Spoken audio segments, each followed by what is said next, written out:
Halo, perkenalkan nama saya Muhammad Rizky Fadilah Akbar, mahasiswa Institut Sejarah Kampus Cipasar Rebo. Kali ini saya akan mempresentasikan mengenai teori komunikasi. Dan salah satu teori yang akan saya presentasikan adalah teori David Caberlo.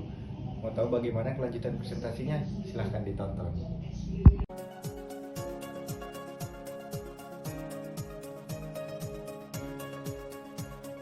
Apa sih teori komunikasi itu? Teori komunikasi adalah panduan atau pedoman bagi manusia untuk berinteraksi di lingkungan atau berinteraksi dalam kehidupan sehari-hari agar tetap terhubung satu sama lain dalam kehidupan sosial. Salah satu teori komunikasi yang akan saya bahas adalah teori Berlo. Teori komunikasi Berlo dikemukakan oleh David Caberlo pada tahun 1960-an. Teori komunikasi ini memiliki 4 elemen penting, yaitu source, message, channel, dan receiver. Lalu, saya akan menerangkan lebih lanjut. Source adalah sumber awal dari komunikasi, seperti keterampilan, pengetahuan sosial, dan lain-lain. Message adalah isi pesan dari source yang ditujukan kepada komunikan.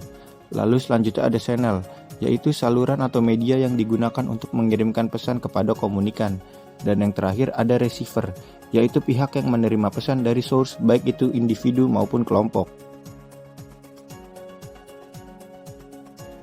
Salah satu contoh teori komunikasi Berlo dalam kehidupan sehari-hari adalah proses pembelajaran dengan sistem blended, di mana proses pembelajaran ini menggabungkan pembelajaran tatap muka dengan pembelajaran online, memanfaatkan teknologi untuk meningkatkan pengalaman belajar.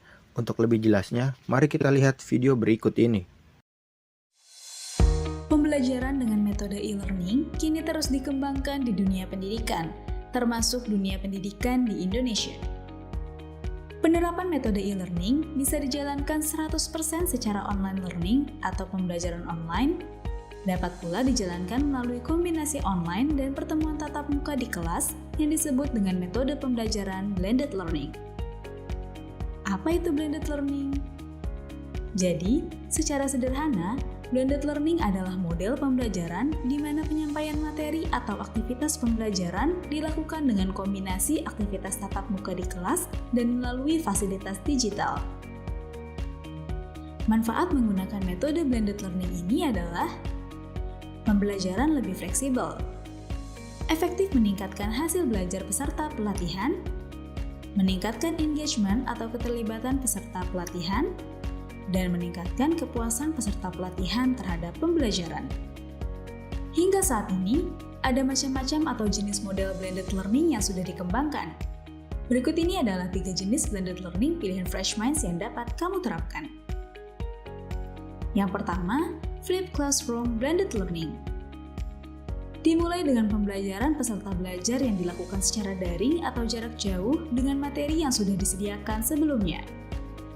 Peserta belajar kemudian bisa memperdalam dan berlatih memecahkan soal-soal yang diberikan di lokasi pelatihan atau di kelas bersama trainer. 2. Metode Project-Based Blended Learning. Jenis model ini, peserta belajar dapat menggunakan pembelajaran daring atau pembelajaran jarak jauh maupun pembelajaran luring atau tatap muka dan melakukan kolaborasi untuk merancang, mengulang, dan menyelesaikan tugas pembelajaran berbasis proyek. 3. Individual Rotation.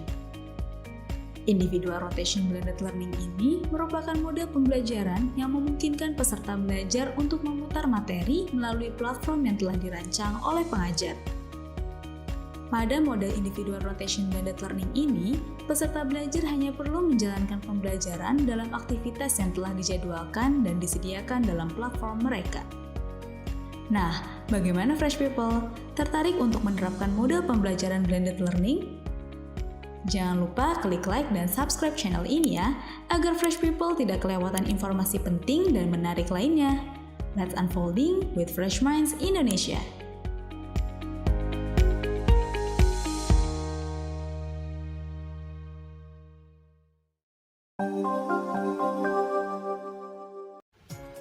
Setelah melihat video tersebut, dapat kita nilai bahwa terdapat 4 elemen penting yang sesuai dalam kriteria teori komunikasi Berlo, yaitu source atau sumber.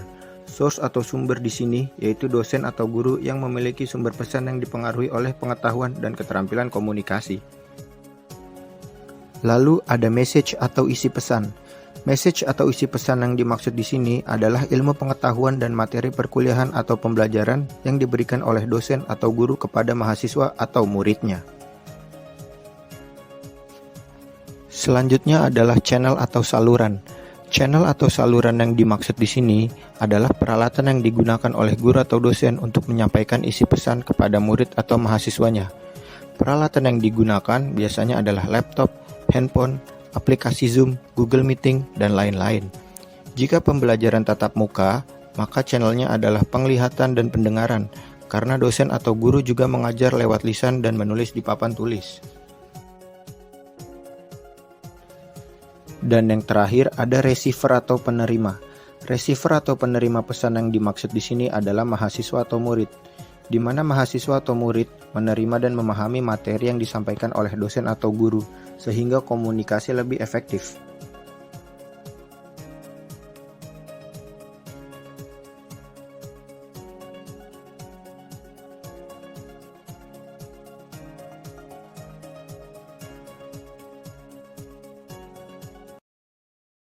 Nah, itu dia tadi presentasi dari saya mengenai teori komunikasi, teori David Caberlo.